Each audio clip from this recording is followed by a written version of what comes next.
future. And ever since school let out, he's been sprouting dark bristles, which means he shaved for her. Ben loves knowing his father shaved for her. What he doesn't love is the way his father gets annoyed these days by everything having to do with Sunshine. Sunshine settles half sprawled across Ben's lap, and he closes a furry paw in his hand. He does it without looking down, though, keeping his eyes on the approaching canoe. Sunshine licks the back of his hand. They wait. All three of them wait. The canoe is moving so slowly. His mother could hardly have gone farther away and still been in Minnesota. If the narrow road that brought them here had held out a few more miles, they could have driven right into Canada. And she could hardly have found a quieter, more remote place. This town is so small it hardly deserves to be called a town. Some tourist cabins and an old family resort scattered along the lakeshore. A general store that sells fishing tackle and bait and groceries. A gas station, a ramshackle motel and cafe.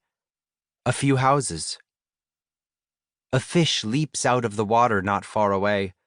When it smacks back down, silvery spray spatters the dock.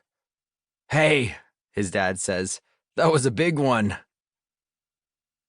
Ben wonders why his father cares how big the fish is. He's not an outdoorsy guy. He's never once taken Ben fishing. Ben kisses Sunshine's nose again, runs a hand along her back, stripping the wet from her fur.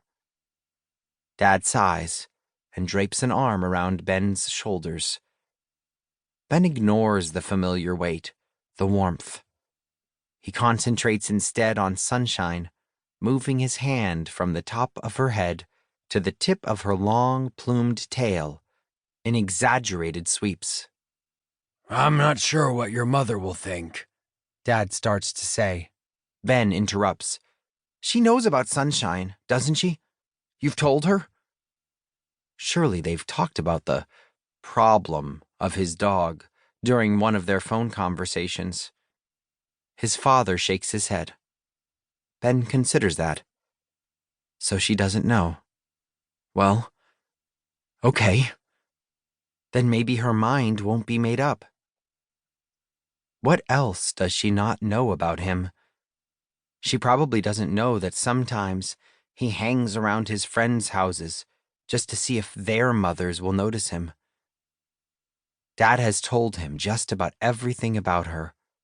That one day, when he was only 3 years old, she left. Dad was off teaching, and she just walked out. She left everything, not just him and his dad. The city, her friends, her old life, and she moved up here, to the wilderness, to live on an island, alone. You can't get much more alone than living on an island in the wilderness of northern Minnesota. She doesn't spend her winters on the island, of course. When it gets cold, she moves to the resort near the town. The owners go off to Florida to get warm, and she takes care of the place through the long winter. As alone in the snow and cold as she is on the island. And she never comes back to St. Paul. Not even to visit her son. He knows, too, that she's a writer. She writes articles for magazines, brochures for resorts, stuff like that. He even knows that lately she's been working on a novel. His father has told him all this because Ben doesn't talk to her. The truth is, he hasn't wanted to talk to her. He's not sure why. He just hasn't. At least, not until now, when he came up with his plan. But for his plan to work, they have to do more than talk.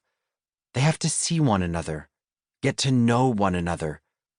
He has to visit her on her island for a whole week.